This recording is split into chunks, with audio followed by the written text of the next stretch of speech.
05/2012 Saya dari D3 Sistem Informasi Akuntansi. Identitas buku dari Auditing dan Jasa Asuran ini adalah judul bukunya Auditing dan Jasa Assurance, pengarangnya Alfian and Arens, Randall L. Jenner, dan Mark S. Beardsley.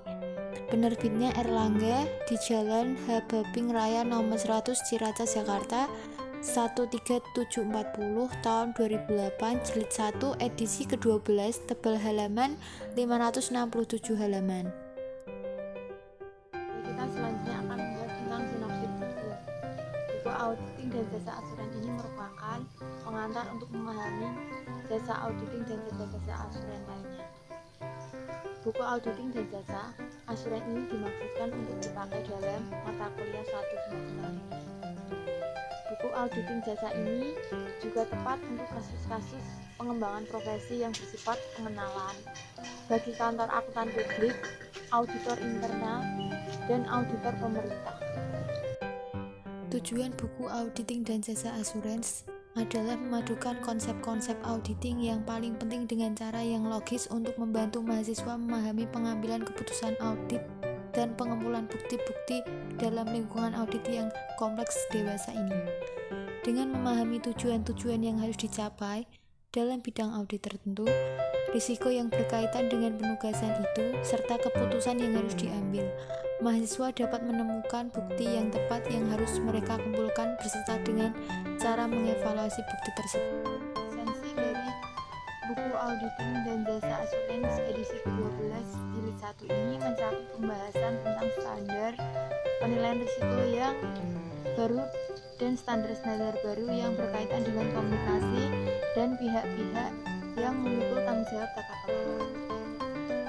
Sebuah suplemen mengenal standar penilaian risiko yang dimasukkan sekarang dalam edisi ini, dengan memadukan konsep-konsep auditing yang paling penting dengan cara logis untuk membantu pada mahasiswa memahami pengambilan keputusan audit dan pengumpulan bukti dalam lingkungan auditing yang kompleks.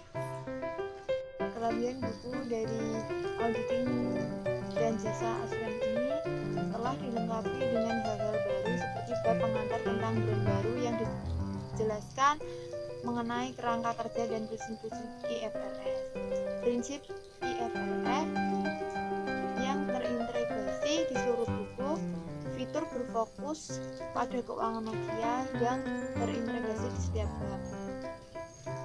Cakupan baru mengenai pembuatan keputusan etika dan etis di setiap bab, dan cakupan terkini tentang arus kas sehingga para mahasiswa dapat memahami konsep-konsep kunci siklus akuntansi. Kekurangan dari buku Auditing dan Jasa Asuransi ini hampir keseluruhan buku ini tidak ada kekurangannya.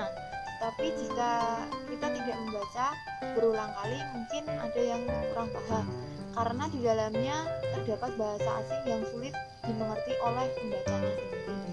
Meskipun buku ini sudah lengkap dan tidak ada kurangnya, tetapi ternyata masih banyak buku keluaran terbaru. Setelah buku ini masih ada buku Auditing Jasa Assurance jilid lain dan edisi berikutnya yang lebih lengkap lagi dari buku ini. Dan berikut adalah salah satu materi dari buku tersebut, yaitu kewajiban hukum auditor. Yang berikutnya kita akan membahas lingkungan hukum yang berubah. Para profesional selalu diminta untuk cermat ketika menjalankan tugas melayani klien. Menurut common law, para profesional audit bertanggung jawab untuk memenuhi apa yang telah dinyatakan dalam kontrak dengan klien. Apabila auditor gagal memberikan jasa atau tidak cermat dalam pelaksanaannya, mereka secara hukum bertanggung jawab pada klien atas kelalaian dan pelanggaran kontrak, dan dalam situasi tertentu kepada pihak selain klien mereka. Selain kewajiban menurut common law, auditor juga bertanggung jawab kepada pihak ketiga menurut Undang-Undang Statuter Security Act tahun 1933 berisi ketentuan yang berlaku sebagai dasar tindakan hukum terhadap auditor. Namun jarang sekali auditor dituntut atas tindakan kriminal tuntutan kriminal terhadap auditor dapat terjadi apabila pihak penggugat membuktikan bahwa auditor tersebut bermaksud menyakiti atau melukai pihak lain. Yang berikutnya saya akan menjelaskan tentang konsep-konsep hukum yang mempengaruhi kewajiban. Seorang akuntan publik bertanggung jawab atas setiap aspek pekerjaan akuntansi publik, termasuk auditing, perpajakan, jasa bantuan manajemen, dan jasa akuntansi serta pembukuan. Jika seorang akuntan publik gagal menyiapkan dan mengisi SPT klien dengan benar, akuntan publik itu dapat dituntut untuk membayar semua denda atau bunga yang harus dibayar oleh klien ditambah fee penyiapan SPT pajak. Pada beberapa negara bagian, pengadilan juga dapat untuk mempelajari menetapkan juga kerugian yang layak dibebankan. Selanjutnya saya akan membahas tentang ketidakadaan hubungan sebab akibat. Agar berhasil menggugat auditor, klien harus dapat menunjukkan adanya hubungan sebab dan akibat yang jelas antar kelalaian auditor dalam menaati standar auditing dengan kerugian yang diderita klien.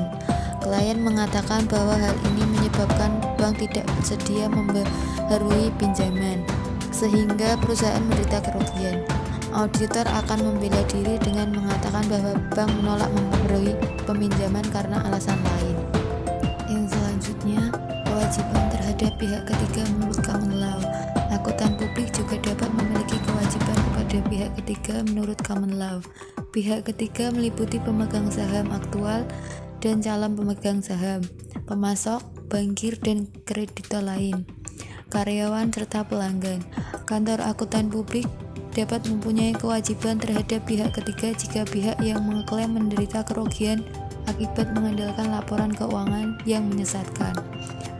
Kasus audit utama yang mengawali kewajiban terhadap pihak ketiga adalah Ultraman Convertox tahun 1931. Kasus ini membentuk suatu doktrin yang dikenal sebagai doktrin Ultramans. Sekian presentasi dari saya. Jika ada kurangnya